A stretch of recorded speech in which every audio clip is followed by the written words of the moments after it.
Now you want to get nuts? Come on, let's get nuts.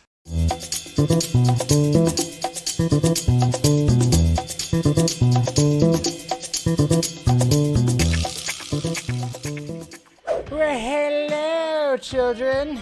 What is happening? Welcome to Film Junkee Live on your July 5th. Hope you guys had a good weekend. 4th of July, well, you know, people in America celebrating, blowing some shit up, all that kind of stuff, you know, the American way. America, right. Make sure you smash that like thumbs up. Make sure you subscribe to the channel, doing all that stuff, all that great stuff. Make sure you have that notification bell on so you know when I'm doing this shiza. And then, of course, you know, you have all the Patreon and everything. You want to help out the pirate ship, the Patreon's right there. You got all this other stuff that you can follow me on. I need to do more on Vero. I've noticed that. I've blacked really badly on Vero, but what can you do? So, yeah, make sure you guys are doing that. Of course, I got the Monday wine going, so cheers, everybody. Well, it's not Monday, but it's technically Monday because we had a holiday yesterday, so cheers. As much drinking as I did this week, and I'm surprised I'm drinking now. Just saying. Jesus. All right, so what's going on, everybody? Let's see who's out there. All right, Ryan, hopefully you had a good holiday soon. Hello there, Miss Nighthawk. Fear Jason, how's it going? We got Mr. Eric Pattison right here. Cheers, and happy birthday, Lane. I saw that it was your birthday, so happy birthday, brother. Hopefully you had a good one. Everything was nice. We got Niner for life right here. What's up, sir? We got Batman vs. Superman going on right here. That's pretty cool, right? Howdy, Stephanie T. Good to see you. All right, we got Mr. Eric right here. Action music has a bit of a horror bent. That's right. A little bit of a horror bent right there. What's going on, Mr. Jacob? You shut up first. Hello, darling. Okay, and we got Jesse right here. Good to see you, Jose. What is up? What's going on? Happy Tuesday. Who's got the tacos? Who's going for a taco run, huh? Anyone going for a taco run? I could go for some tacos right now. That's right. But I, as much bullshit as I eaten this whole weekend, geez, I'm like eating just like here, like I'm just gonna eat like a bare, just a bare chicken breast by itself and some broccoli. Jeez, flush out the system. I tell you what, so much crap that I ate this weekend. What's going on? Is it Taco Tuesday? Yes, I had a good 4th of July. Hopefully you did too there, Carrie. Good to see you, brother. All right, we got Selena here as well, too. Good to see you. All right, I think everybody's kind of like rolling in right now, so that's good. All right, so yes, guys, hopefully you guys had a good weekend, a good extended weekend for those who celebrated. I sure as hell did. I mean, it was pretty good. Vodka stream all the way into going to a comedy show Saturday. I got to see Mark Norman, which, if you don't know who Mark Norman is, look up his special on YouTube. The guy's fucking hilarious. Got to see him and then, spend time with people. And then, what did I do Sunday? Sunday was, friend's birthday, dinner with mom, all that. Mama filmed Junkee. And then, of course, 4th of July, barbecue, watch fireworks. All good stuff. Very long weekend. And, boy, did I sleep like a baby last night. I mean, where I live, fireworks are always being let off. But, being that it was 4th of July last night, it was nonstop. But I slept right through the whole, I kept hearing it. There was fireworks going off probably every goddamn 13 seconds. But I was just all right. I was just the weekend and everything. I just fell asleep, slept throughout the night. So I slept pretty good. And, man, July babies are the best. Oh, that's right. Your birthday's is in July. I have a friend who was born on 4th of July, though. So we celebrated her birthday we went to a pub. We went to a pub and had some lunch and had some beers, which were delicious. And the food was delicious as well. But, a lot of junk food. So now I'm just like, all right, get back on it. Get back on just the, the regular diet because, let's do that. Hey, Captain Gator Girl's here too. Hey, what's going on, Nikki? Good to see you. All right. Let's see what's going on here. All right, let's just get to it. We got a lot to cover over this extended weekend. So let's get to these tweets. Let's make sure. Let's see. Do I got everything ready to go? All right, here we go. Let's get to these tweets right here. Okay.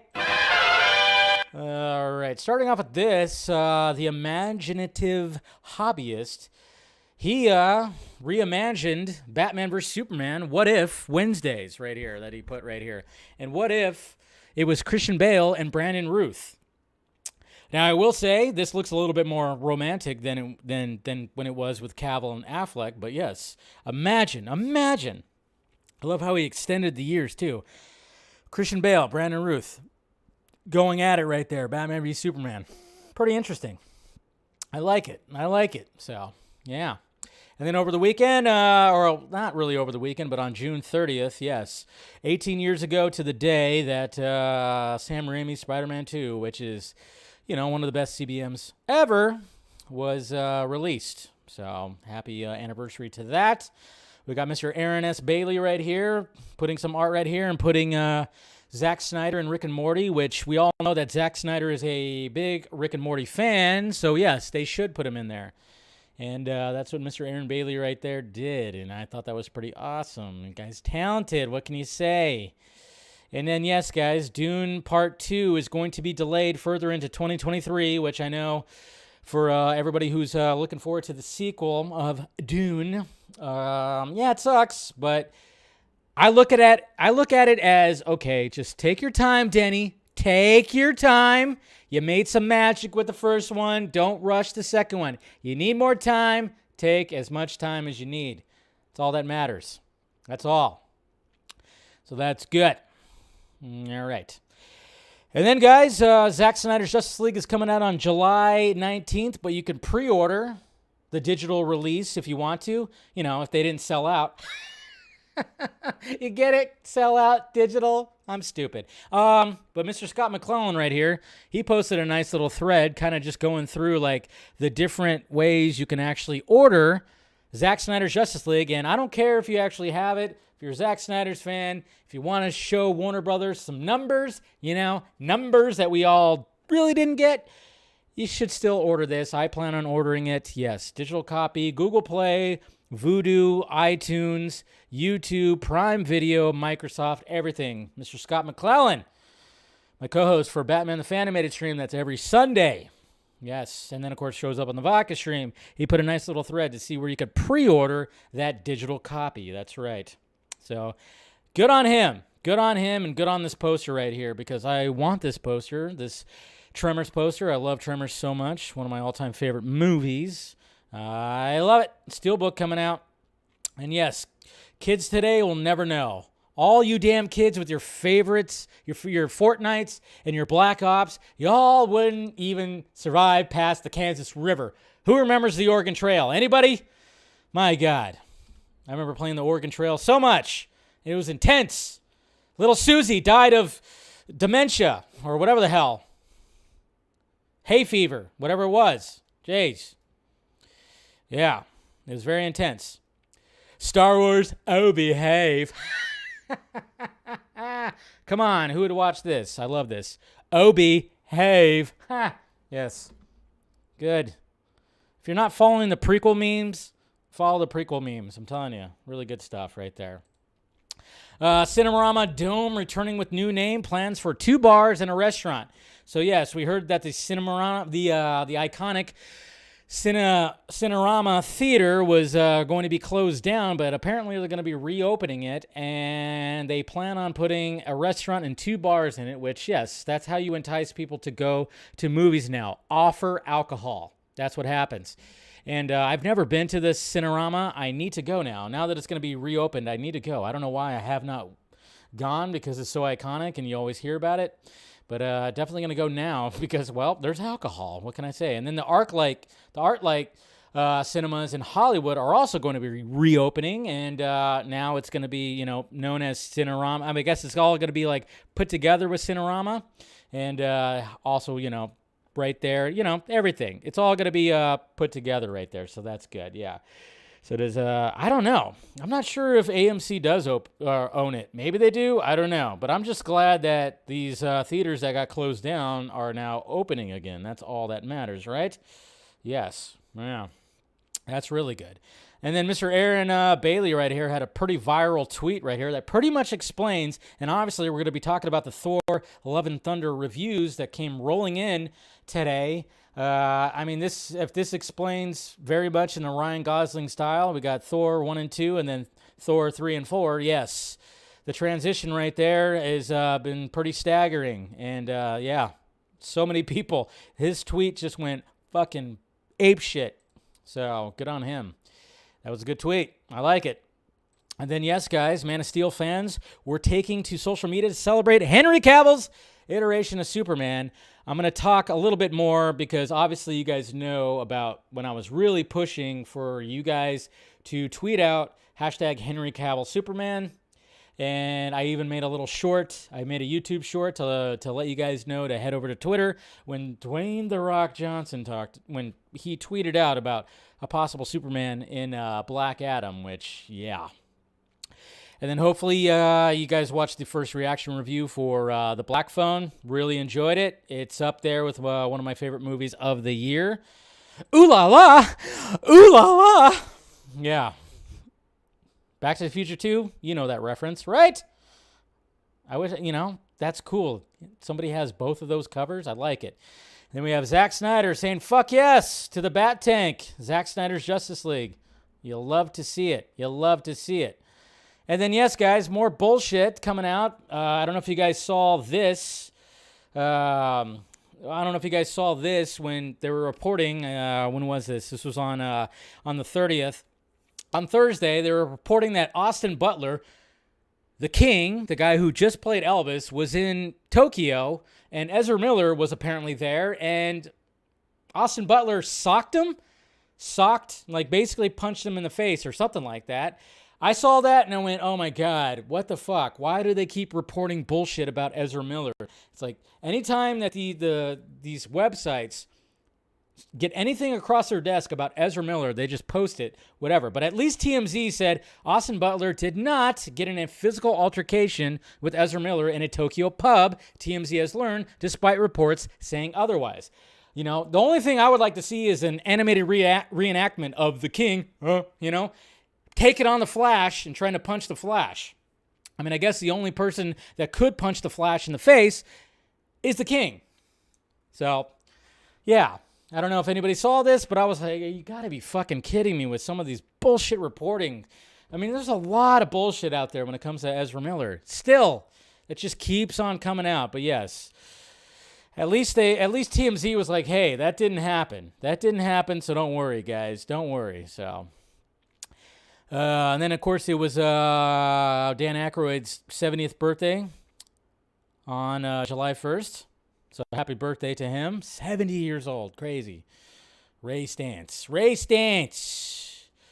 And then if you guys watched Stranger Things, apparently when it came to the Duffer Brothers said that they finished around 20 VFX shots for Stranger Things 4, Episode 9, yesterday morning and uploaded them to Netflix's server. This means you may not see the fully finalized shots if you binge the series immediately. So anybody who watched it right when it showed up on Netflix might have not have seen, probably didn't even notice because it could have been just whatever the hell, might have saw like unfinished shots or something like that, not finalized VFX shots. That's how down to the wire they were when it came to the VFX of Stranger Things Volume 2, Volume 2. Crazy. So, who knows? I didn't even notice. And then look at this, guys. We have our first look at Sabak in Black Adam. Remember, there is actually going to be... Black Adam is not necessarily the villain, as we know, but we got these, of course, figurines right here, these McFarlanes right here that's showing Sabak, who is more of a, Shazam villain, of course, because, well, so is Black Adam, but, you know how it's going to be. But, yeah, so the McFarlane Toys got our first look at this, of this devilish creature, this devilish character right here, which has taken a couple of forms, or a couple of aliases, I should say, but that's what he looks like right there. We haven't seen him yet, obviously, because who knows if they're going to actually show... If they're going to actually show him in the next trailer, they might have to. I don't know. But that's what he kind of looks like. That's what he looks like right there, as part of the DC Multiverse line of 7-inch action or scale action figures, McFarlane Toys, run by, of course, Todd McFarlane, has shown off several new Black Adam toys, including one of the film's villains, Sabak, right there. So, yeah, there he looks right there. Of course, he's got his little card and everything. So, yeah, look at that. The scars across the chest and everything. And then, of course, we have the hooded Black Adam, which looks pretty cool. I like it. And then, of course, we have the Black Adam that has the little lightning attached to his wrists right there. We got Hawkman. We got Cyclone. She gets a little Cyclone right there. Look at that. They even made a little tornado for her to stand in. A little Cyclone right there for her to stand in. I like it. I'm definitely going to get Dr. Fate. I mean, I'm going to get Black Adam too, probably. I'll probably get them all. Who knows? I don't know. I don't know how I feel about all this, but yes. But I'm definitely going to get Dr. Fate. Come on. I almost bought the another Dr. Fate from McFarlane Toys. And then, of course, we got Atom Smasher right there showing off that. So, there we go. A solid collection for those toys right there. So, there you go. There's your first look at, of course, the villain. The more villain. The bigger villain, I guess you could say, for Black Adam. And I'm wondering, just how much they're using for practicality of like the makeup when it comes to Sabak and how much is CGI. It's probably going to be a mixture of both. And I'm kind of wondering if they're still trying to finalize what he looks like. So maybe with the next trailer, we will see what he looks like. He'll make an appearance and, hopefully create a little bit more hype when it comes to Black Adam. But that's what you're going to get a sense of when he looks like that. Hi, Mom. Hi, Mom. How's it going? Good to see you. Good to see you. We'll talk about that. We'll talk more about that. Oi! I love this. I love this right here. Can they make little figurines? Like, can we get some figurines right here for the boys? Can we get some, of these characters with the big feet and the big heads? I love it. I love it. So there's everybody right there. It's just not proportional, but it looks really awesome. You got to love it. Again, the way that the boys are handling social media is great. It's fantastic. And then speaking of Black Adam, here's Dwayne Johnson, of course, with the cinematographer. I forgot his name, but of course, he's got a good big smile on his face. And again, I mean, there's so much. God, that costume. Dwayne Johnson looks great. I mean, it would have been cool if he did go with the pointy ears, but whatever. Still looks pretty great as Black Adam. But man, the movie's gonna need some help. It's gonna need some help. And then yes, guys, I was telling you this is my whole spiel right here. So, yes, I did the whole, I told you guys, all right. When it comes to Dwayne Johnson and posting this right here, obviously talking about from back in the day when I was wrestling in flea markets for $40. I love how we put the $ and bucks at the same time. So $40 bucks, a match all the way to now. I've learned to always listen to the audience because they will always lead you to where you need to go. I hear you, and I always got you. Fist bump, and of course, winky face. Black Adam, and then somebody, showing this right here, which has always been pretty cool. That was made by, I guess, I see the watermark. This is the Geek of Steel. And well, I mean, let's just face it, the Geek of Steel actually, we just recently followed each other, so maybe we'll have a conversation because I was not aware of this individual, and hopefully we could do something because he hosts a podcast, and maybe we'll do some kind of collaboration soon because I'm going to start listening to his stuff and see what we got here. But yes, so I was telling you guys to basically take this tweet and hashtag Henry Cavill Superman, do all that, to let Dwayne Johnson know that, yes, we would like to have a Superman with a face. We want a Superman with a face. And who do we want? We want Henry Cavill. We want that pretty face, right? We want that pretty face. I know you guys want that pretty face. We all want that pretty face of Henry Cavill to be the face of whatever Superman shows up in Black Adam, because we did hear, I did my show on Wednesday last week was very much talking about how there might be a shadowy, headless Superman again, and we don't want that. So, it was kind of interesting because it was like, all right, why is Dwayne Johnson all of a sudden doing this? Again, the movie does need help. I've told you guys this because, it got delayed to October, which is weird to have a big, huge superhero anti-hero, whatever the fuck you want to call it, to be coming out in October. Unless it was Batman. Batman makes sense because it was taking place in Halloween. The Batman, was originally supposed to come out in Halloween at some time, but of course it got pushed because of COVID. But it is kind of interesting when it comes to this, and we all want Henry Cavill to be the Superman that shows up.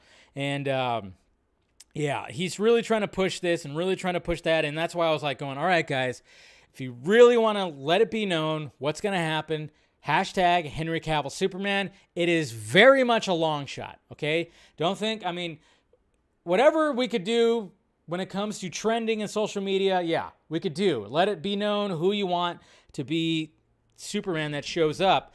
But sadly, the damage really has been done when it comes to Warner Brothers. Not Warner Brothers Discovery, okay? And I really wish fans would stop throwing shit at Warner Brothers Discovery because it's like, they're trying to clean up the mess that was with the whole AT&T and, just Warner Brothers in general for the last 5, 6, 7, whatever the fuck years. The whole mess that they created when it came to DC, there's a whole mess that Warner Brothers Discovery is really trying to clean up right now. And it really sucks because they're seeing the hashtags, they're seeing the trending topics and everything like that. But at the same time, damage might have already been done when it comes to even trying to get Cavill back, because I've told you guys time and time again, he's not going to just come back for some fucking cameo. No, he wants to come back with a new contract. And maybe he'll do the cameos, but he wants his own fucking movie that he's been talking about in many interviews. He's had ideas and everything like that when it comes to Cavill. So as much as keep on tweeting out Henry Cavill Superman, sure, but as much as as we keep doing that, it still might be too late when it comes to that. That's what sucks. Because Warner Brothers, that whole thing, Warner Media, they fucked up. And now Warner Brothers Discovery is trying to clean up that mess. And even if they, wanted to make any kind of attempt to get Cavill back, it might be harder than we originally thought. That's what sucks. But still, send out the message. That's why I kept on saying when this was happening. I was like, keep on tweeting it out. We talked about it. We did all that stuff. And, do everything. And it's funny, too, because, I had, somebody tweet out, don't give me hope. And I'm like, I'm not giving you hope. I'm just telling you to tweet out a fucking hashtag, okay? Just tweet out a hashtag. That's all you got to do. It's all we can really do. And talk about it on various things. We talked about it on the Vodka stream last Friday. So, and, I was, trying to retweet as much stuff, too, when it comes to Henry Cavill Superman. Of course, you always got to tweet up the shirtless picture, because why not? But, yeah, and then, of course, this picture right here. It's kind of funny, too, because, Zach very much, I think, didn't want the yellow in the symbol on the suit. But I think Warner Brothers was like, you have to have the yellow in the suit. Because if you notice this, it's just the S. There's no yellow really behind it. I'm pretty sure that I think he didn't want the yellow. Maybe that's something I should ask him if I ever get him on again. But, yeah. So anyways, guys, just thought I'd give you a little bit of update with that, which it's all kind of weird. And I love the fact that Dwayne Johnson followed up with Stay Calm, Black Adam, A lot of people were freaking out. And it's like, now Dwayne Johnson's like, whoa, whoa, whoa, whoa, whoa, whoa. Like, man, you got to realize, Dwayne, there's people out there that want Henry Cavill to come back as Superman. Be careful when you start talking about Superman, all right? Just saying. Frustrating. Anyways, speaking of Zack Snyder and Debbie, look at that. Headed to the Rebel Moon set. There they go. Look at that. Clean-shaven Zack Snyder. Anytime he's full-on clean-shaven, he de-ages. He de-ages like fucking 12 years. It's crazy. And mind you, Deborah's older than him, and she just, I don't know, I can't even grasp that. I think she's older than him, right? But they're just both aging like fucking fine wine. It's crazy. And then, yes, guys, Last Night in Soho, if you haven't caught it yet, Edgar Wright's last movie. It's on HBOMax right now. Great flick. Anya Taylor-Joy. Come on. You don't need any more right there. And then, yes, the ending of The Boys right there, of the last episode of The Boys, was pretty crazy. Don't talk about it. We have we got a set video right here. In Puerto Rico right here of Blue Beetle. So we got Blue Beetle right here that I guess is on, I don't know what he's standing on. Is he in the tree? I don't know. But he got the SWAT team right here that is approaching him. And he's like, what the hell's happening? So we got the full costume right there. I don't know if that's Xolo Maridueña. I think it might be, but it might be a stunt guy. I don't know. I think it might be Maridueña. So there he is right there. Standing, I guess, on a branch? I don't know what he's standing on, but he's harnessed. Again, I always like to see those set videos because then I'll be like, Leonardo DiCaprio in Once Upon a Time and go like, hey, there's that scene right there. There's that scene. I like it. So, you're in that movie? Arte Digital? You are? Oh, okay. This is Guanabo. Okay. You're in this. Oh, that's cool, man. Oh, fucking hit me up, man. Hit me up. Let me know about this stuff, What was shot? That'd be cool. That's cool, man. He is on the roof of this house. Okay. It doesn't look like he's quite on the roof right there, though.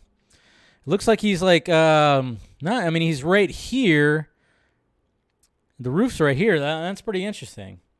I don't know. I mean, like I said, I always like seeing this because everything looks crazy. And then when you actually see the scene, you're like, oh, my God. Movie magic. You just got to love it. You got to love that movie magic right there. Yeah, that's cool. That's cool, man. I like that. That's cool. You're in the movie. I like it. Cool. And then, of course, like I said, when it comes to the VOT International for the boys, the Twitter handle, they just keep knocking it out of the park because, there's this whole thing about KD right here who's wanting out of Brooklyn. He doesn't want to be on the Nets team anymore, And then all of a sudden they're like, all right, let's capitalize on it, and let's just let's see if Mr. Durant wants to be part of the team of the 7 right here. So again, whoever's handling the VOT International Twitter handle, other franchises, take note, okay? Take note. They realized that KD was trending because of all the trade rumors and stuff like that when it came to sports and basketball and all that stuff. And they were like, all right, let's capitalize on that. So somebody made this, and then they tweeted it out, and it got a bunch of fucking tweets. Look at all the tweets. I mean, come on. They're doing it right. They're doing it right. Jake Quaid tweeted this out right here of Soldier Boy. I like it. And this is funny right here. Hello there. He said it. He said the thing. Hello there. Gotta love it. And then, of course, this right here, this trailer right here. Have you seen the trailer for Smile or Smiling? Yeah, Smile. Have you seen the trailer for Smile? This movie looks insane. It's another one of those movies where you go, I don't know exactly what's going on, but people are smiling and killing people and whatever the fuck. So I'm on board. I'm on board. And then, guys, we had some namer. You know what? I don't know if I could show these. I really don't know if I could show these. I really don't, because I know sometimes when it comes to, and I'm just going to RPK News right here because they were tweeting out all kinds of stuff, but I don't know if I can really show some of this stuff right here because it's promo, and I would like to show more, but I mean, obviously you guys saw the Namer stuff, but I don't know if I can fully show it. I mean, I showed him right there, but I've gotten busted for showing promo art for upcoming stuff before, and so I guess we'll see. We'll see if the stream gets like, I know that's true, Jose, true. But there's been some times where, and you're right. Usually Twitter is the, it could be like, the little like guinea pig when it comes to this. But I mean, I guess we'll show just that. I mean, obviously there's like Ironheart that they showed too.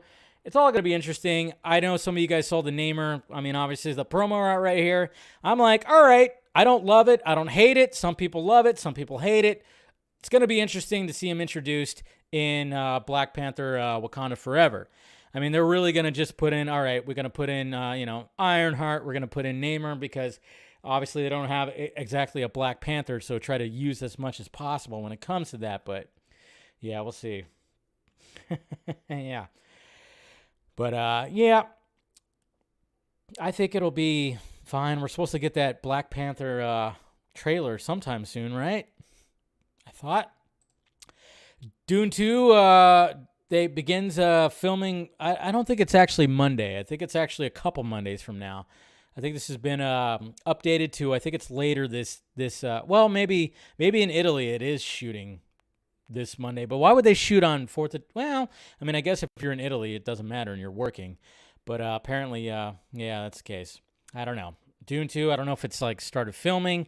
That might be not right. I don't think that's right, actually. I don't know. It's from Discussing Film. Usually you're on top of it. It's not the fake Discussing Film. And then, yes, guys, like I said, I went to the Irvine Improv and saw Mr. Mark Norman. There he is right there. Good stuff. I didn't take a picture with him because I don't really like doing that. I don't really like, I'm like, my friends did. But then, I like, what ended up happening was, he was talking with somebody else, and that person's shirt caught my attention. I don't know if you guys remember the Academy Award-winning 80s film called Rad about, BMX biking. I don't know if you guys remember that movie, but this dude that Mark was talking to was wearing a Rad shirt, and I was like, dude, wow. I know that movie. And we all started bullshitting, and yeah. Kind of talked to Mark Norman like that, and I'm like, yeah. And then Kenny was like, hey, you know your references, and then gave me a fist bump. So that was cool. That's what I like to do. I like to, if I could like have an actual conversation with these comedians, not just take a picture like I'm a big fan of yours. That's what I like doing. But I snapped a little picture of that guy right there. So good stuff. Did you get on the stage? And no, I did not. But man, that guy, holy shit.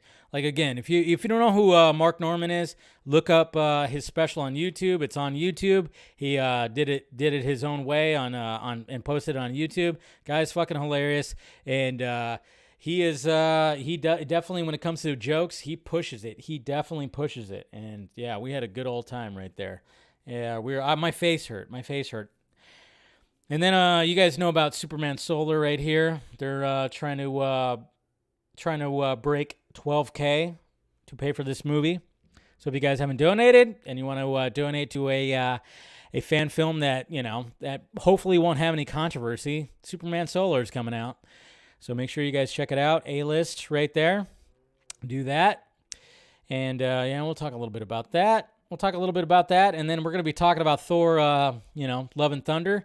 This image looks really shitty. I don't know about you guys, but I think this image looks really not so great. I don't know. What the fuck? I don't know. I think somebody on my timeline, maybe it was Aaron Bailey, I don't know, maybe it was somebody that basically was like, he said that this looks like somebody just took the figurines and put them together. I don't know. It's just like, I mean, it's kind of cool that there's color on him and it's all black. I don't know. I just looked at this and I went, wow, that does not look that great. And, oh man, I tell you, I'm not really looking forward to the movie, but hey, we're going to talk shit about it, right? All right. And here's a Batman shot from the Batman 66 movie. Love it. We'll talk about that, of course. We'll talk about all that stuff. Apparently, Stranger Things Season 5 is going to be shorter than Stranger Things Season 4. Yeah. And the Duffer Brothers haven't started writing it yet, fully writing it. And a lot of people are like, what the fuck? You haven't written it yet? It's like, wow, do you guys not know how this works? When you have a series, you outline the whole thing. So I saw like a few people on my timeline going like, they haven't even started writing it yet? It's like, no, they have it outlined. This is not like Lucasfilm when it came to the sequel fucking trilogy where they didn't know what the fuck they were doing. I gave them the benefit of the doubt. I thought they knew what the fuck they were doing, but we saw the whole mess that they put out there. No, when it comes to this, it's like, yeah, they already have it outlined. They know how the whole thing's going to end. They have it ready to go. They know where they have to get to. They just have to hit the writer's room and fill it in with dialogue and, character arcs and whatever the fuck. But it was just kind of funny when I saw people actually going like, I can't believe they haven't started writing it yet. As if like they have no idea what they're doing in Season 5. People, relax. That's all I got to say. Like this person right here, they haven't started writing it yet? They haven't started writing it? And I was like, come on. And then we got Mr. Rob Keys, who's head of Screen Rant, who's been on the Vodka stream. He goes, it's planned out, and they told us they know the exact ending. They just finished the last episodes to get it out this weekend. Give it time. So there you go. Relax, people. My Lord. And then speaking of, oh my God, I'm not looking forward to this series, but hey, what can you do?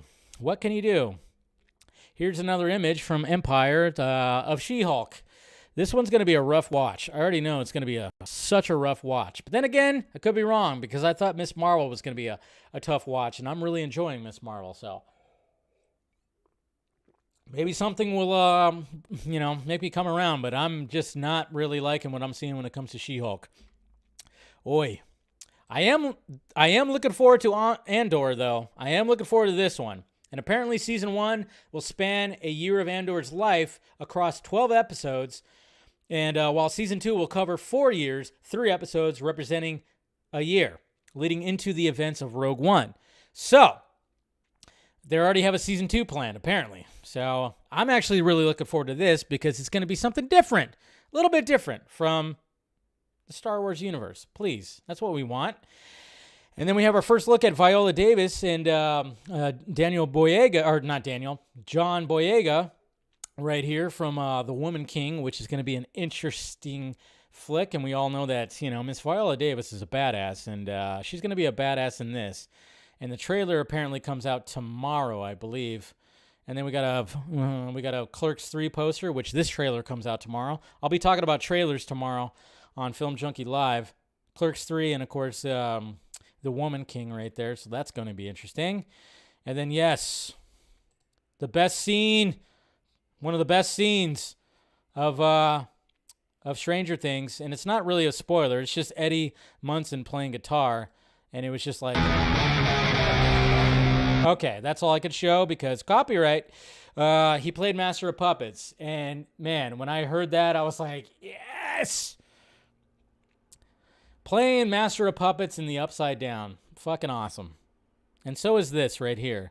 These guys, look at what these guys did right here. Using it's a hot day, so why not be creative? Look at this. Time lapse. This is amazing. I always love shit like this. Creative shit like this. Yeah, 95-degree weather, and they made that. They made that. Stop motion. Crazy. Yeah, we'll be talking about all that. This is cool right here. I love this art right here for Obi-Wan Kenobi. Doing his signature, his signature stance. Battle stance. But yeah, right there. First trailer for The Woman King arrives tomorrow. Should be interesting. Michael Mann wants Heat 2 to be a movie. So he released a book, a novel, Heat 2, which takes place before and after the events of Heat. He wants it to be a movie, and I know some people are like, how are they going to pull that off? Well, they're just going to have different actors playing the characters if that's the case, but who knows if that's actually going to happen. Then, of course, the Duffer Brothers talking about the Stranger Things spinoff. Apparently, this is funny. I've read these rumors that there's going to be an 11 spinoff. Who the fuck thought that the spinoff of Stranger Things was going to be an 11 spinoff? That's fucking Stranger Things. The whole story revolves around 11. Why would they make a spinoff on 11? I don't know. It's just so dumb. And then there's going to be a Steve and Dustin spinoff or whatever. But apparently it's not going to be any of that. So get over it.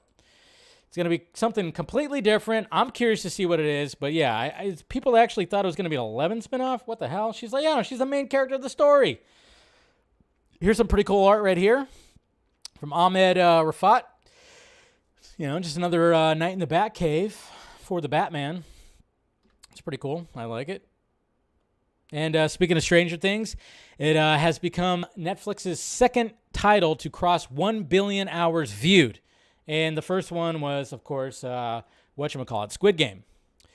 Yeah, Squid Game got it more than, but Stranger Things is right behind it. And then going back to that whole Metallica thing and Eddie Munson doing the Metallica, making Master of Puppets. Metallica actually, they responded by saying the way that the Duffer Brothers have incorporated music in Stranger Things has always been next level.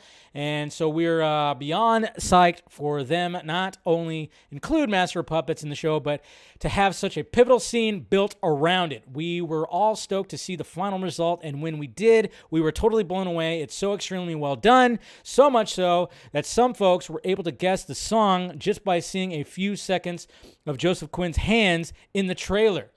How crazy is that? So people were guessing that he actually played Master of Puppets just by seeing where his hands were on his guitar, because there was no mention of Master of Puppets being shown right there. It's an incredible honor to be such a big part of Eddie's journey and to once again be keeping company with all of the other amazing artists featured in the show. God, it was so cool. Love that scene.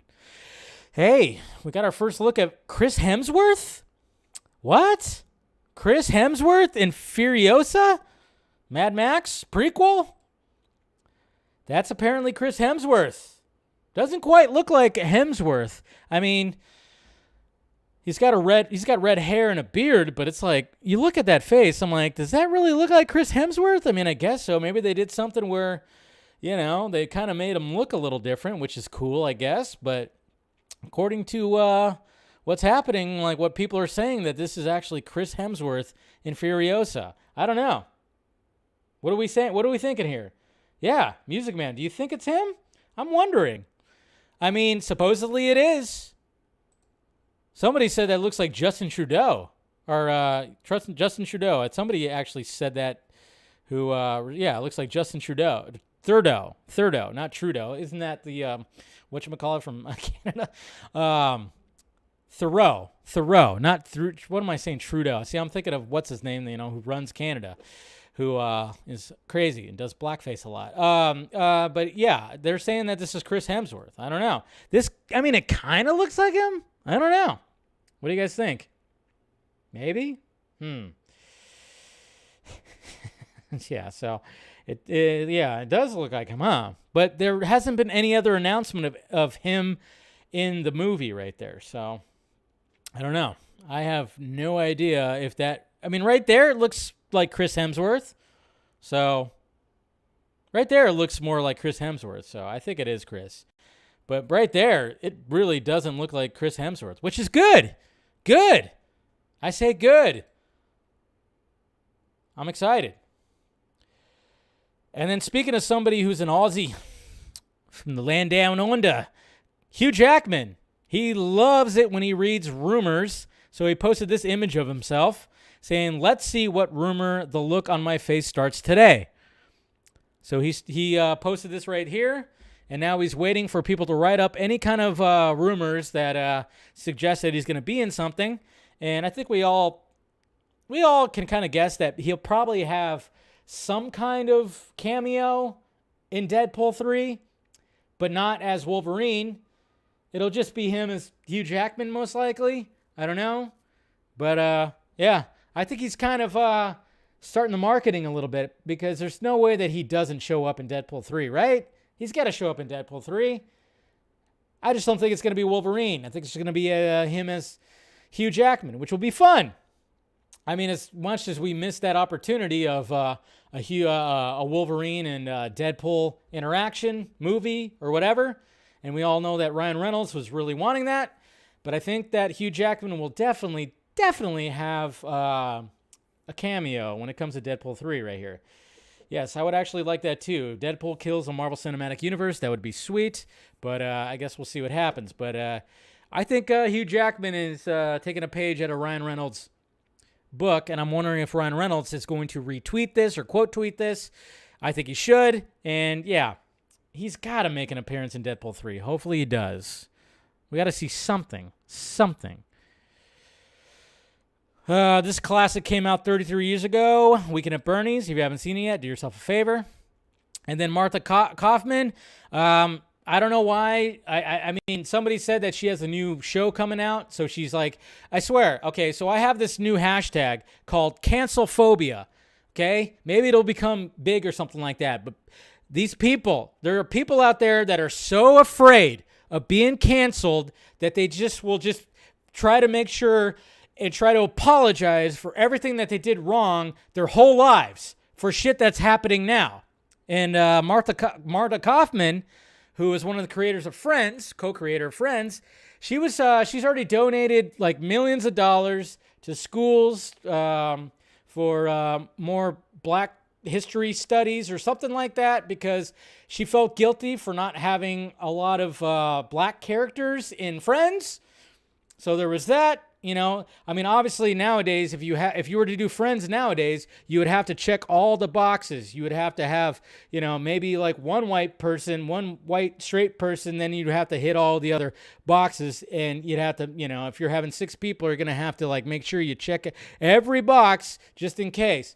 But, you know, back then, it wasn't really like that. I mean, 2 characters were Jewish. That's about it when it came to a diverse group of friends. But she keeps on apologizing. She donated millions of dollars for, like I said, like for studies, and I don't know if it was college or high school, not sure. But now she's apologizing for saying that, you know, when it came to Chandler Bing's transgender parent, who was played by what's her name? Can't remember her name right now. Somebody say her name in the chat. Totally drawing a blank right now. But it says pronouns were not yet something that I understood, so we didn't refer the character as she. That was a mistake. So she's like apologizing for that. Not Morgan Fairchild. That was Chandler's mom. The other, Jesus Christ. Why am I drawing a blank? Somebody, come on. The one that was actually playing Chandler Bing's dad. Totally drawing a blank. God damn it. But anyways, why is she apologizing for this? This show ended 20 fucking years ago. 20 years ago that this show ended. And she's apologizing for it. And I'm like, relax. Nobody's coming after you. But she's trying to get ahead of it. Yeah, so. Kathleen Turner. Sorry, there it was. Fucking finally hit me. Jesus Christ. Yeah, Nikki, it's not Joey something. That was actually a female actress right there. Yeah, Kathleen Turner. There you go. Thank you. Jeez, that was funny. Oh, man. Joey something? No. Joey something was Chandler's best friend, who was, yeah. Yeah, there it was. But, yeah, that took a while. Friends suck. Somebody want to, okay, so Russ, I know you always want to get banned. You might get banned for saying friends sucks. Hey, we got two goats right here. John Williams and Steven Spielberg. You gotta love that. But anyways. Jesus Christ. I was like, what's her name? What's her name? Man. Joey Buttafuoco? Sorry, forgot to plug in my laptop. All right, we're good. But yeah, it's like, relax. But yeah, there should be a new hashtag called cancelphobia. I mean, we got transphobia, xenophobia, homophobia. There should be cancelphobia because these people are so fucking scared. And it's an actual full-on legit phobia that they are going to get canceled. And Marta Kaufman is like, hey, I'm sorry. Here's millions of dollars for that. We didn't have enough diversity in Friends. I'm sorry. Oh, God, we didn't do pronouns. I'm sorry. She's probably going to donate more money because she has a shit ton of money. You know, she did, you know, Friends was huge, so she probably made a shit ton of money. She's probably going to donate more money too, and she is so scared to get canceled. Cancelphobia. That's what it is. That should be a new term, cancelphobia. We'll see if that takes on. Probably not. But hey, we could try. It's like, relax, people, relax. It was the 90s. It wasn't quite a thing then. We didn't have social media then. You're going to be okay. People still watch Friends like crazy. And they're not thinking, Jesus Christ, what is going on here? This fucking show, it's not progressive. And I mean, look at that. Just a bunch of fucking whiteys. Bunch of fucking whiteys talking about their problems. Oh my God. Jeez, we're okay. Anyways, sorry. Didn't mean to get all like that, but it gets ridiculous at times. But anyways, all right, so here we go. I know, I've already been canceled many times, so I don't have cancel phobia. I don't. You know, if anything, I try to be cancel proof. You know, that's what it is. Okay. Yeah, exactly. I mean, thank you, Jacob. You know, they did. You know, Friends did have a lot of diverse stuff when it came to a lot of diverse subjects, but not diverse enough for 2022. That's the thing. Again, if they were going to do Friends now, they would only have to have like, okay, one white person. Then when they would have to be like, all right, everybody else has got to be something. It would be, yeah. And one of the friends would probably be like a fucking, you know, a horse that likes chickens. I don't know. It's all weird. Anyways, let's get on with it. Thor, Love and Thunder. Let's see here. Do I have it up? Where's it at? Oh, yeah. They have it right there. All right. So the Thor, Love and Thunder, of course, the embargo came out right now.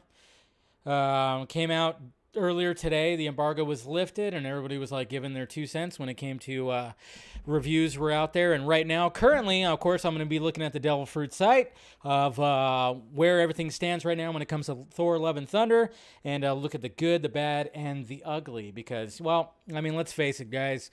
You guys know that I don't really like Thor Ragnarok that much. You know, it's not all bad. It's got some great visuals, some you know, cool little sequences at times, but let's face facts. Jeremy Johns, which hopefully one of these days I can get him on the Vodka stream and have a conversation with him, because he was one of my inspirations when it came to starting my channel. Really like Jeremy Johns. What I like about Jeremy Johns is he really hasn't changed his format in like a decade. He has the same format. The only thing that's different is he has longer hair and a beard. And by the way, his hair is glorious. Absolutely glorious, but it's still just him in like a leather jacket in front of a green screen and just talking like he always talks. That's what I like about Jeremy Johns. If it still works, you know, there's no reason to fix it or anything like that. But anyways, apparently he mentioned in his review that they made Thor a fucking idiot. He's an idiot. More of an idiot. We already saw it happening in Thor Ragnarok. But then, you know, the Russo brothers, when it came to Infinity War, kind of brought him back. But then, of course, when it came to Fat Thor, he became an idiot again almost. And now apparently when it comes to Thor Love and Thunder, he's an even bigger idiot. And I'm just kind of going like, oh yeah, remember what happened to Ant-Man and the Wasp? Remember Scott Lang, Paul Rudd, who we all love so much? And I think the original Ant-Man movie is a great watch. Really enjoyed it. But when it came to Ant-Man and the Wasp, I went, what the fuck is this? You made Scott a fucking moron. He's supposed to be really smart. He's a brilliant dude. But you had to make him a moron to lift up the Wasp. You had to lift up her. And I'm just kind of going like, hey, I mean, I get it. We want the ladies to be like up there too. But do you really have to dumb down the guys to make the ladies like more, hey, don't focus on that. I mean, Chris Hemsworth, be careful, because Chris Hemsworth even said when it came to Ghostbusters 2016, he thought his career was over after that movie fucking flopped. Because what did they do in that movie? They made every guy either a creep or an idiot. You don't need to do that. Okay? I mean, I get it. Let's try to include more, more female storylines and make them cool and everything like that. Sure. But do you really have to make the guys the fucking idiot? But apparently that's what's going to be happening with Thor Love and Thunder. So let's take a look at some of these reviews right here. Currently it's at 70% with 138 reviews. So let's see what's going on right here. Let's go to top critics. I don't know what it means to be top. But, yeah, let's see right here. We got Scott Tobias at the reveal says, with every half-written joke, the creative stasis settles in like a stale fart. So he's basically calling the jokes a stale fart. Ouch. Todd, Mr. Todd right here, Gilchrist, AV Club says Portman and especially Bale contribute more than enough capital A acting bona fides to lend deeper emotional dimensions in Watati's loose, occasionally too cheerful, but always visually adventuresome adaptation of Jason Aaron's stint on The Mighty Thor. Okay, so Bale and Portman kind of stand out. Katie Walsh, Tribune News right here, says, Love and Thunder proves the bloom is off the rose when it comes to Waititi's cutesy take on the God of Thunder. Bad review. Daily Beast. Everything is pitched at such a frantically insistent pace that the intended laughs die on the vine. Remember, this movie is 2 hours. Not a lot to work with when it comes to the multiple characters. Digital trends are like Randy Myers right here of San Jose News. Thor: Love and Thunder is one of the most enjoyable MCU romps in a while. One that actually mirrors the spirit of reading a gone rogue comic book. So he gave a positive review. Digital trends right here. A.A. Dowd. It's the rare Marvel movie that barely holds together. Peter Howell, Toronto Star. Waititi ups the absurdity and the antics from his first go at the Norse myth narrative, with many recycled gags and diminishing returns. What? The gags don't work? Shocking. David Fear, Rolling Stone Magazine. A collision of competing tones, subplots, conceptual big swings, and chaos masquerading as pathos. This new addition to the Asgardian gods and monsters corner of Marvel Cinematic Universe is a holy mess. Leah Greenblatt. More and more, the cinematic universe feels simultaneously too big to fail and too wide to support the weight of its own endless machinations. Machinations? Yeah. None of it necessarily makes any more sense in Waititi's hands, but at least somebody's having fun. That's a positive review. It doesn't really make sense, but at least we're having fun. Barry Hertz, Globe and Mail. Ragnarok may have anointed Waititi as the MCU's eccentric cinematic savior, but the sequel only reveals the crushing reality of tolling in the superhero factory, bigger, bloatier, and in Guns N' Roses way. That's not a good review. London Evening Standard. Try not to compare Love and Thunder to Thor Ragnarok. Judge it on its own terms. There's a whole lot of love. Yeah, so don't compare it, apparently. Okay, makes sense, I guess.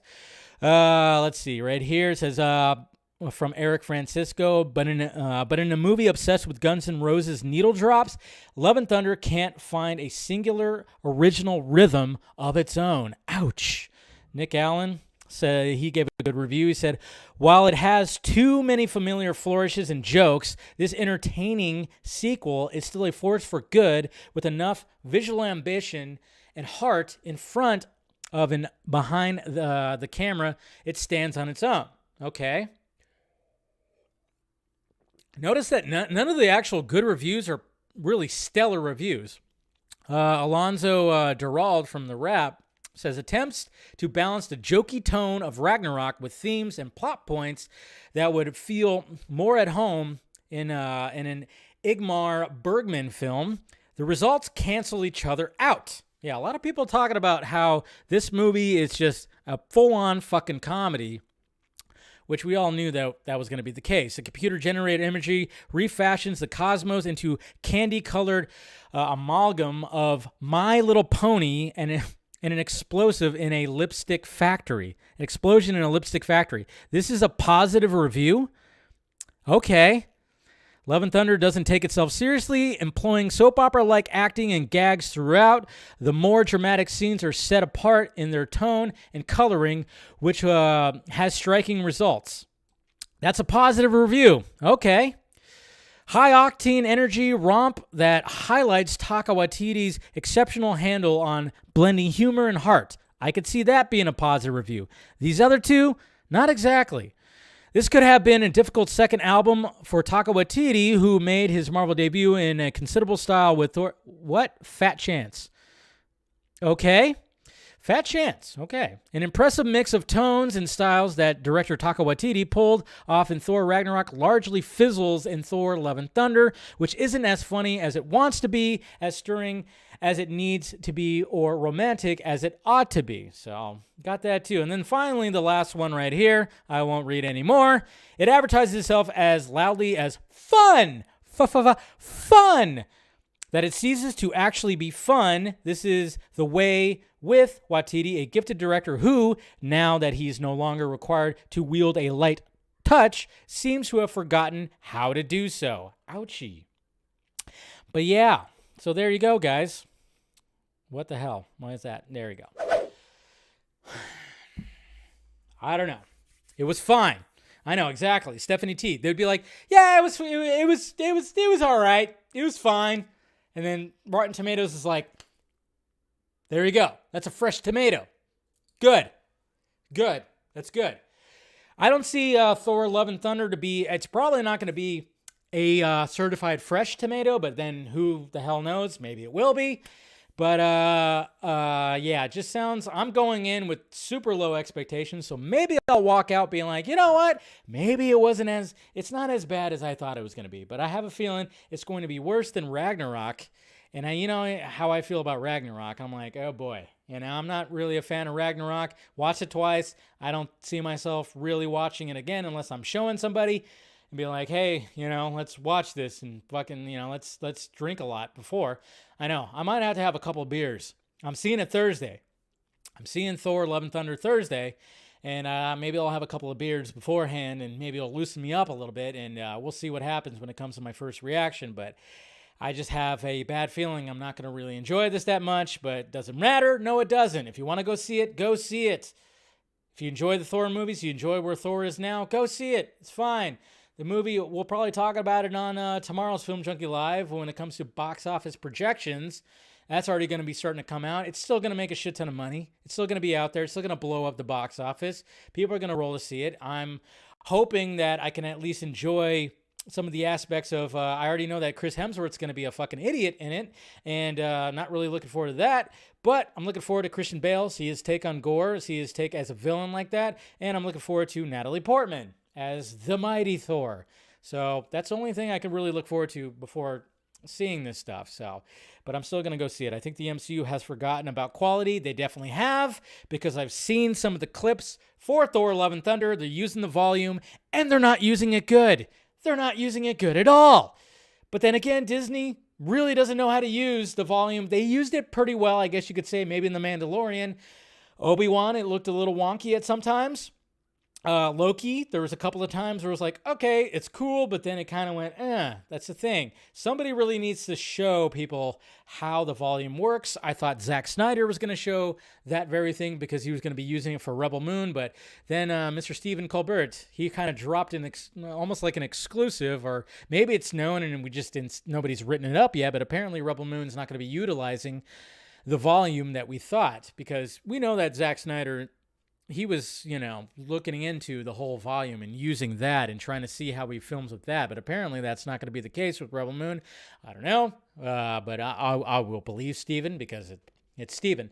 But yeah, from what I've seen when it comes to clips, yeah, it just, every clip that I've seen for Thor, I'm like going, no, it's going to be bad. It's going to be bad. I'm going to probably walk out just going, oh my God. But yeah, quality is definitely diminished. Hopefully. But when it comes to this, it's funny because people were like to talk about how that, the quality is diminished when it comes to like some of the earlier MCU stuff. I mean, obviously phase 1 is still the best phase with those movies because obviously there wasn't anything, it wasn't as big as it is now. So it was like the filmmaker was trying to do something to these characters and there was something new and fresh and all that stuff. And then of course, when it started getting big after the first Avengers, some things started suffering when it came to quality of stuff. But then now it seems like the quality has gotten worse. When you got like a movie that's like what $200 million budget or something like that, and it just looks worse than some of these movies that are out there that are less than $100 million, it's like you have a filmmaker that's really going yes, but it's like Taka, does he really give a shit? He got paid a shit ton of money. Like he'll give a shit on movies that he really enjoys and wants to do. But does he really give a shit when it comes to this? He knows that people are going to flock to see it. He knows that, and even Marvel and Marvel Studios they know that people are going to flock to this movie. So why do we have to really go for it? And it's Thor. It's Thor. I mean, as much as I would like, imagine if like somebody like Zack Snyder or like a Ridley Scott actually took on Thor and took it seriously. They could actually make the character fucking like something special. But they didn't. And I thought Kenneth Branagh in the first Thor really took upon himself to be like, hey, and did something with Thor that was pretty excellent. And I still say the first Thor movie is my favorite Thor movie. But it just seems like now they're like, now just make him a joke. He's a parody of himself. He's a fucking moron. Nobody's going to give a shit because Chris Hemsworth is like 6 foot fucking, 5.5. And he's just nothing but fucking muscle. And they're going to show his ass. They're going to show his ass. People are going to go in. That's why in the first trailer, they're like, hey, guess what? You're going to see Chris Hemsworth, his muscular fucking ass. They knew. They knew exactly what to do with that first trailer. They're like, yeah, show that, but blur out his ass. But that's going to put people in the seats because people are going to want to see his ass. Anyways, all right. Rant's over with. Oi. Now let's talk about Jimmy Cam. He's talking about his Avatar movie. And first off, let's talk about this right here. Hold on a sec. Let me see something here. Let's talk about, this image right here that we all, that the first thing, one of the first things that got shown right here. So when it comes to Avatar 2, so remember when it came to Sigourney Weaver's character, right? When it came to her, well, essentially, spoiler alert if you haven't seen it yet. But, she doesn't live. So we're kind of wondering, like, how do you bring Sigourney Weaver's character back? Well, apparently she's going to be playing the daughter of the two main characters of Jake and I can't remember what's her name's Zoe Saldana's character. But apparently, like, I don't know what's going to be happening, but apparently she's going to be playing the daughter of their characters. And obviously there has to be something to do because obviously when you saw 2008, when you saw the original one, they were trying to upload, I guess you could say, the consciousness into the avatar. So I guess there's something when it comes to that. A lot of people are not liking the fact that that this was actually going to be happening with Avatar. But at the same time, I'm just kind of going like, hey, it's James Cameron. I trust James Cameron. Hopefully it'll be good. But I saw some people that were just like kind of questioning this. And I'm like, well, I think it'll be okay. So there was that at first. And then, this is why I love James Cameron. And a lot of people were passing this around. One of the things that he talked about right here, James Cameron tells off Avatar haters, defends 3-hour Avatar 2 runtime, get up and go pee. So he's actually telling you to go pee. Nighthawk, I'm talking to you. James Cameron, first Avatar movie, clocked in at 162 minutes. That's 2 hours and 40 minutes. And it sounds like the Oscar-winning director is going even longer for the upcoming sequel, Avatar: The Way of the Water. According to Empire Magazine, the next Avatar movie is currently coming in at around 3 hours. I think there was the director's cut of the first Avatar that was around that time, but he's basically saying like currently coming in at that, and he goes, and this is his quote right here, "I don't want anybody whining about the length when they sit and binge watch television for 8 hours. He told Empire Magazine. I can almost write this part of the review, the agonizingly long 3-hour movie. It's like give me a fucking break." This is what I love about James Cameron. He's very candid when it comes to this. He's basically writing the review already, and I'm sure there's already a review written by one of these fucks that we'll actually see on Rotten Tomatoes when this comes out. The agonizingly long 3-hour movie. It's like, give me a fucking break. I've watched my kids sit and do 5 1-hour episodes in a row. Here's the big special paradigm shift that has to happen. It's okay to get up and go pee. Now granted, when you're at home binging, you could put it on pause and go to the bathroom. Sure. But at the same time, you could still go pee during the movie, and if you miss something, guess what? And you enjoyed the movie, guess what? If you didn't enjoy the movie, are you going to watch it again and see what you missed? No. If you did enjoy the movie, you're going to watch it again and see the movie, the part that you missed. Hopefully it's not a crucial part, but yes, you can. It's okay to get up and go pee. Cameron also had strong words for moviegoers. Oh yeah, this is where he talks about trolling right here. Which I think was, yeah. That's not it. Okay, yeah.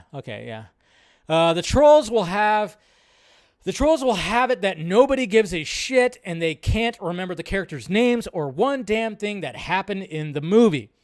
Then they see the movie and go, oh, okay, excuse me, let me just shut the fuck up right now. So I'm not worried about that. Apparently he's not worried about the trolls because a lot of people are kind of going like, does anybody give a shit about this movie? This movie came out in 2008. Nobody remembers anything, and blah, blah, blah, blah, blah, blah, blah, blah, blah.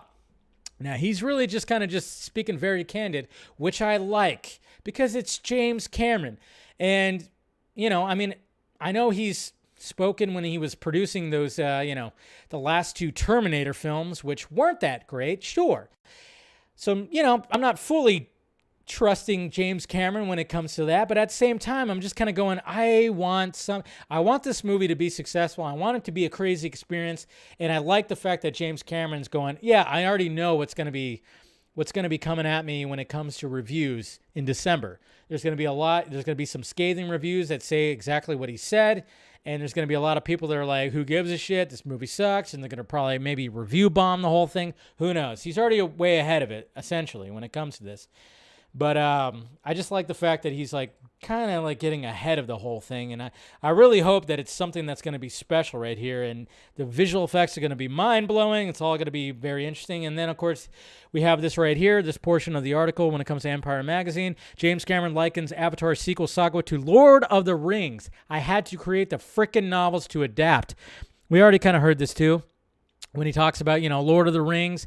But at the same time, he had to write essentially the novels when it came to the scripts by doing this. So he's kind of comparing it to that, which I could see that. Obviously, it's going to be pretty epic. It's world building. It's a whole different world. I'm curious to see like how is he doing 4 more movies when it comes to the story?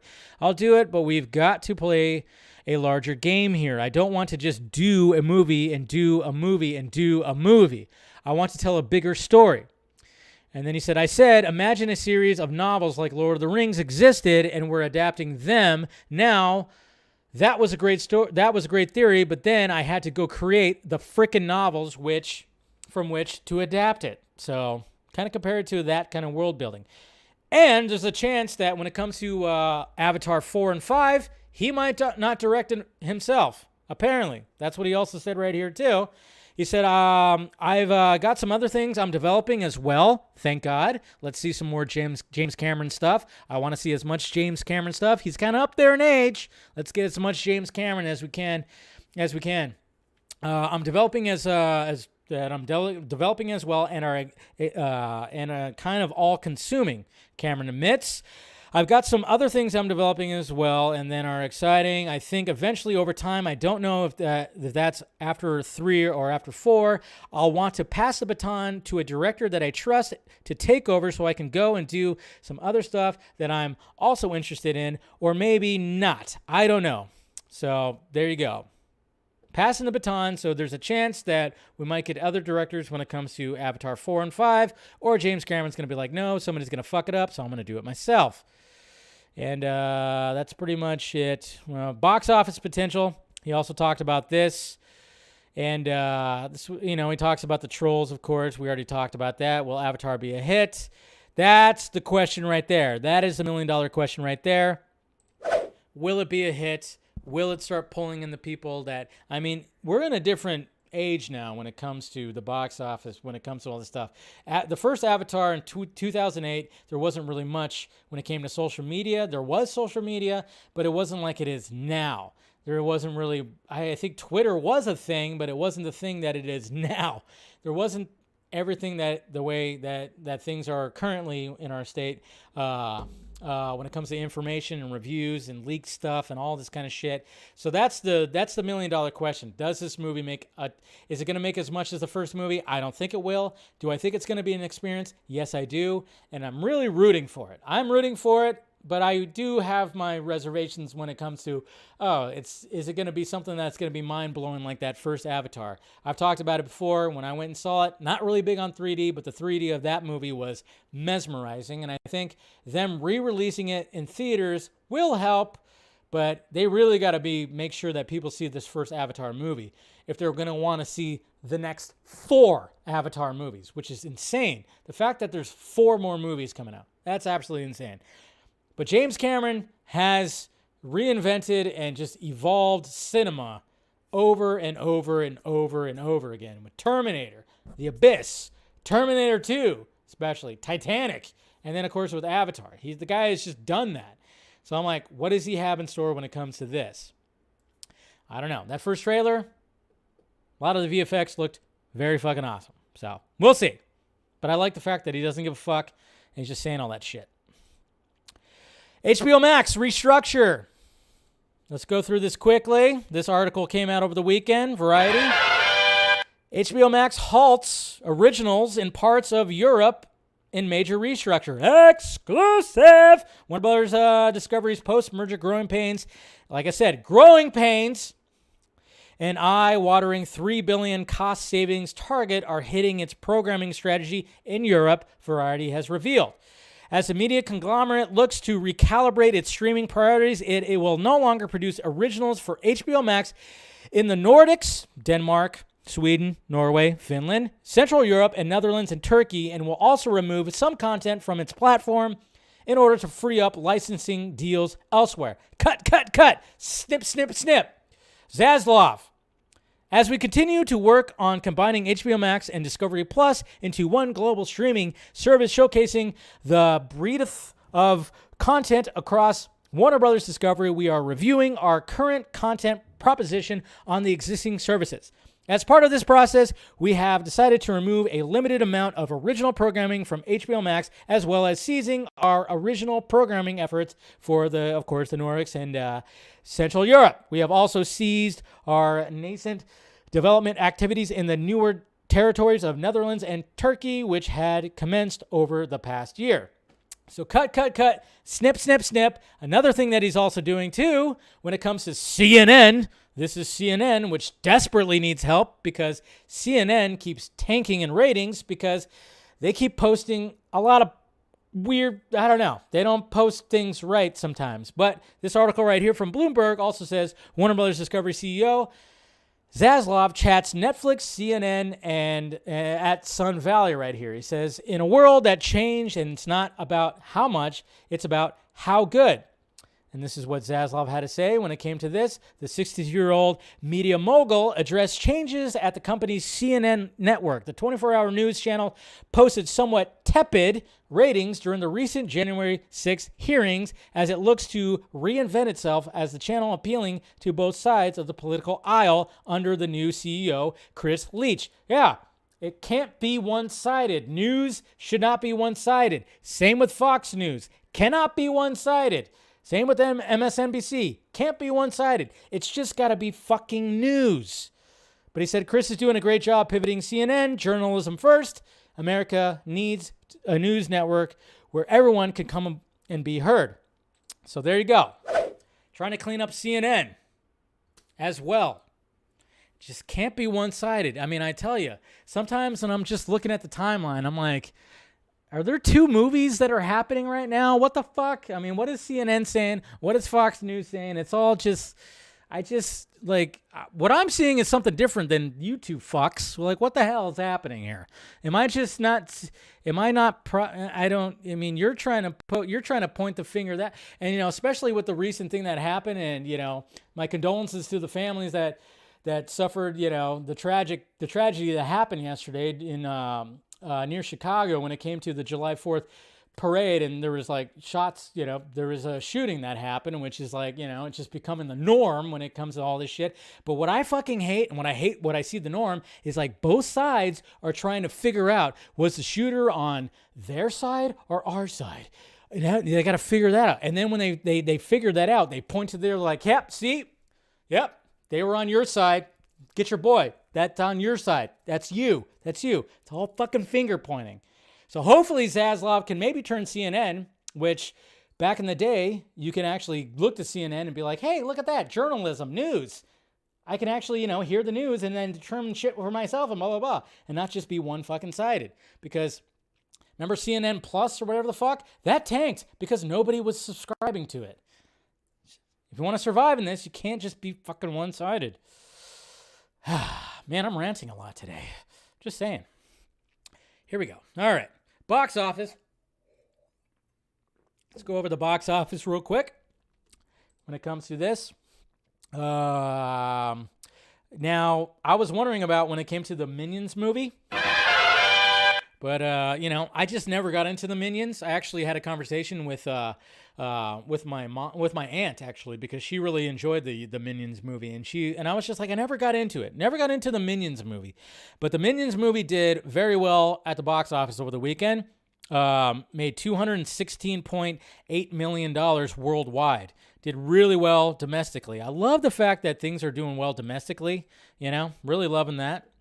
But, I'm just happy to see that because I was wondering, I'm like, is anybody hyped for this movie? Apparently people were. And that's good. I just never got into it. I've always seen clips of the Minions, and I think they're funny little fuckers, but I just never watched the movies. I also got to sit down and watch the movies. They're probably fucking hilarious, and yeah. But apparently Jacob says fuck the Minions. I don't know. But anyways, so we got that, but then we got, of course, Top Gun Maverick. Look at this. It's at $1.1 billion.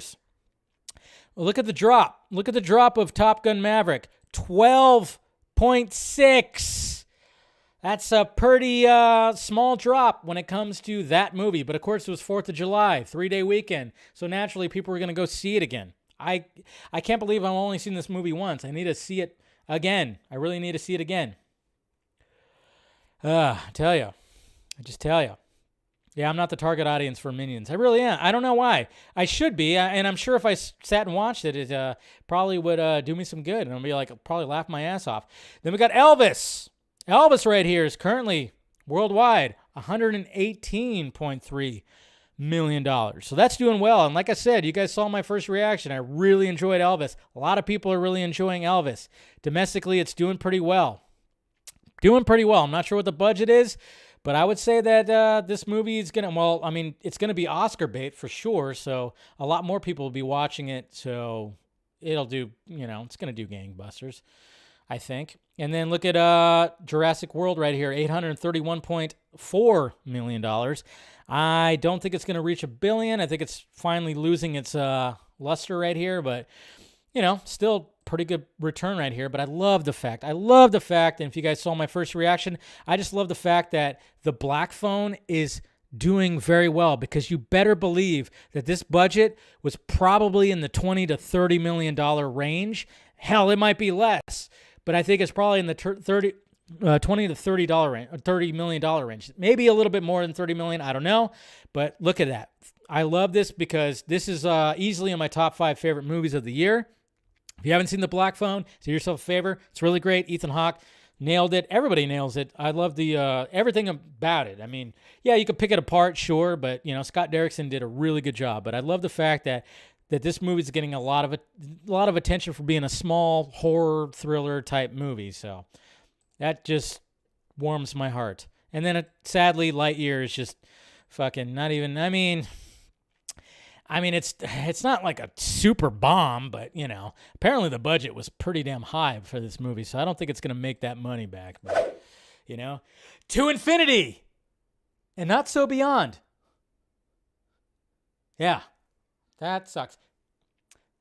I'm just saying, if they had Tim Allen voiced Lightyear, maybe that would have helped it a little bit. I'm just saying, not sure what the whole logistics of that choice was.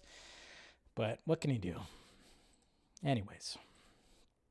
Okay. You're not watching an abduction movie, but it's good. 18 million? No shit. Is that really true, Jacob? Was it really made for 18 million? If that's the case, then fucking wow. That movie's already making all kinds of profit. That's cool. Well, usually Box Office Mojo has it listed there. Did I not see it? It was made for 18 million. Well, that's fucking awesome. That's awesome. I love that. So that movie's just doing gangbusters right now. Scott Derrickson's going to be whatever he wants to do next. See, Scott Derrickson, smart man. What did he do? He went over to Marvel Studios.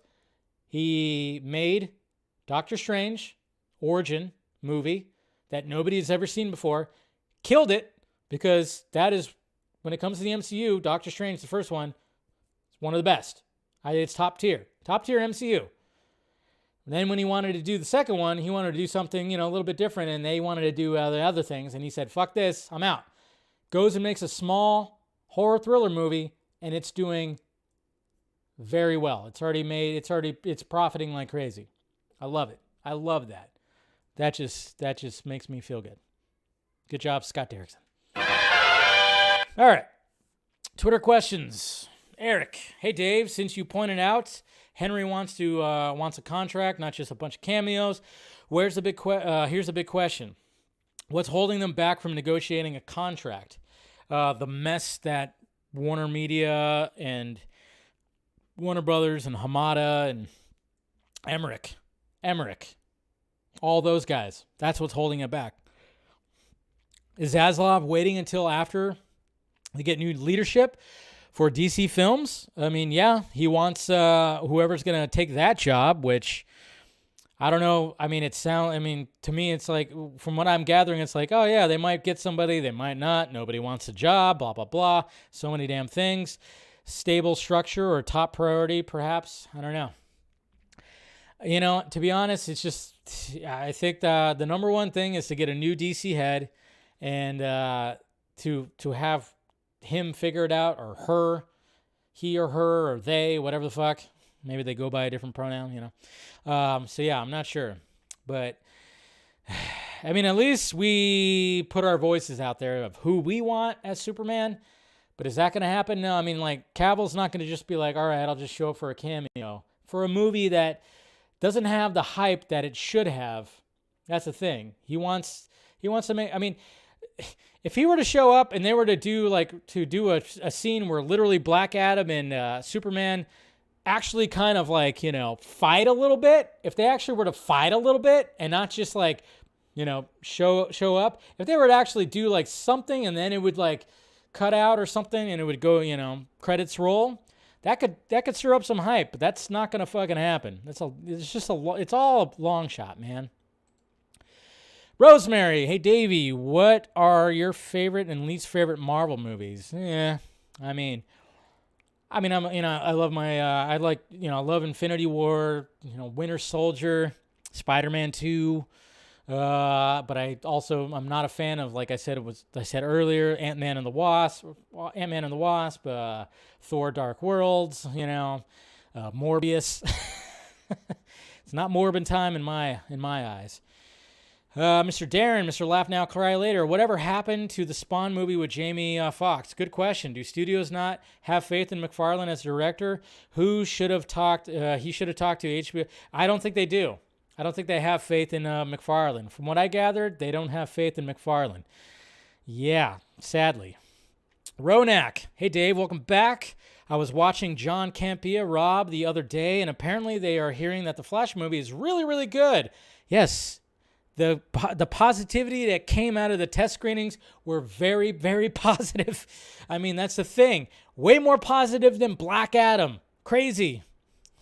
What do you think about it? That's what I think. That's why I keep on going. This movie could be something fucking special. Just be patient. P.S. Are you watching Dumb and Dumber? Sorry, I meant Thor this week. Yes, I'm watching Thor this week, sadly.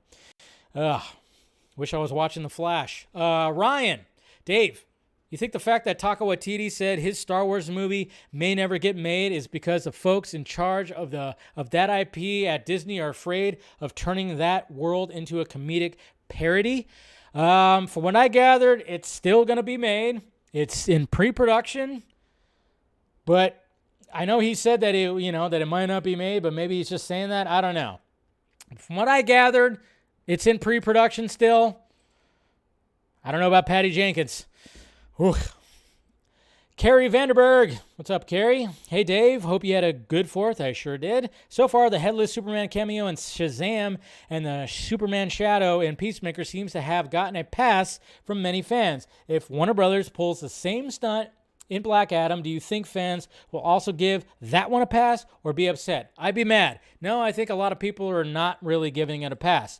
The fact that was rumored from someone, which we talked about last week, I don't think it's going to get a pass. A lot of people that I've talked to and a lot of people that have responded to tweets and whatever the fuck have said that, you know what, fuck this. They better not do it again. Fuck. Yeah, there's no third time's a charm. You have to have a face.